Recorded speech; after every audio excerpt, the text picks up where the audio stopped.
job of a character artist is to take the concepts and interpret it into 3D models for the world. My personal favorite creature that I got to work on DragonAge Origins was the Darkspawn Ogre. We tried to make the ogre so terrifying in his appearance that the player wouldn't believe that he could actually beat it in combat.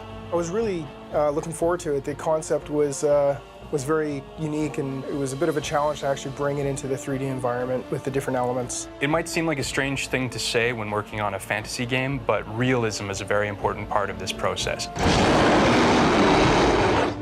If you don't believe that they're real, then none of it affects you. It's nothing. I mean, the level of detail on these creatures is amazing. I mean, you can zoom right into any part of them from any angle, and they look absolutely fabulous. So here we have the Pride Demon. It's one of the largest creatures in the game. From this concept, we'll make a 3D concept out of it. Once we do that, we'll take this basic mesh and we'll go ahead and paint a really detailed, sculpted model. We'll take this and we'll make a projection so we can get all these little details into a texture, and then place that texture onto the mesh that you saw before, and you'll get your finished model with all its texture and glory. Making a creature scary is more than just making it big. It's really the way the creature moves that indicates its strength, its mass, and its bulk. Animation is really about performance, and the same way that an actor gets prepared for a role in learning and studying what this character thinks, what this character feels, the animator it's his job to bring that to the character in a more digital form.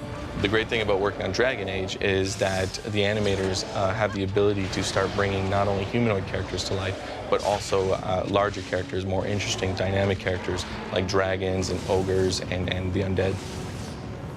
So this is what the ogre puppet looks like once the rigging and the modelers have finished working with it, and now the animators can take it and start making it move.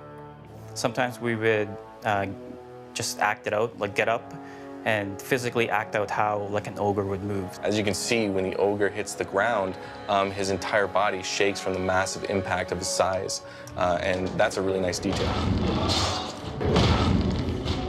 See the ogre finally in the game and working and animating and all its terrifying glory is actually it's quite surreal. When you're working with such a big creative team, everyone is coming to the table with their own style, with their own techniques. And as the development process goes along and you start building a world together, it becomes one language. And that language becomes something like DragonAge Origins.